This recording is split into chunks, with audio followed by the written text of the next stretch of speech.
শীতের মরশুমে গাজরের হালুয়া বানিয়ে যদি না খেলাম তাহলে লাইফে আর কী বা করলাম। তো গাজরের হালুয়া বানানোর জন্য ফার্স্টেই গাজরগুলোর খোসা ছাড়িয়ে ধুয়ে এখানে গ্রেট করতে বসে গেছি।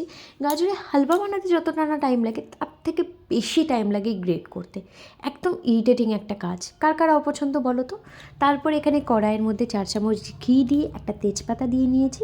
তোমরা চাইলে 3-4টে এলাচও দিতে পারো। তারপরে গ্রেট করা গাজরগুলো দিয়ে দিলাম।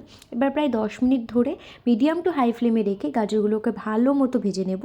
দেখো ঠিক এরকম টাইপ হয়ে যাবে ভাজার পরে। গাজর ভাজাটা কিন্তু এখানে খুবই মাস্ট, না হলে একটা গাজরের কাঁচা কাঁচা গন্ধ থেকে যাবে।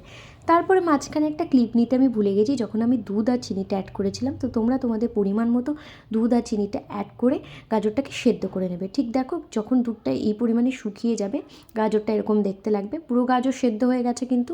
এই সময় আমি দিয়ে দিলাম 1 প্যাকেট গুঁড়ো দুধ। আমি এখানে সম্পূর্ণ প্যাকেটটাই দিয়ে দিয়েছি। প্রথমে একটু রেখে দিয়েছিলাম, তারপরে দেখলাম না সবটাই লেগে যাবে। তারপরে তোমরা তোমাদের পছন্দ মতো ড্রাই ফ্রুটস এখানে অ্যাড করতে পারো, তোমরা যেটা পছন্দ করো। তো আমার এখানে মনে হলো কাজুটাই আমি ভালোবাসি, তো কাজুটা দিয়ে এখানে লাস্টে 1 চামচ ঘি দিয়ে নামিয়ে নিয়েছি। দেখো কালারটাও যা দারুণ এসেছে। তো আমি কিন্তু শুকনো শুকনো খেতে পছন্দ করি না, সেই জন্য আমি একটু দুধ পাতলা রেখেছি। তোমরা তোমাদের মতো রেখে দিও। তো চলো আজকের মতো টাটা, দেখা হচ্ছে নেক্সট ভিডিওতে।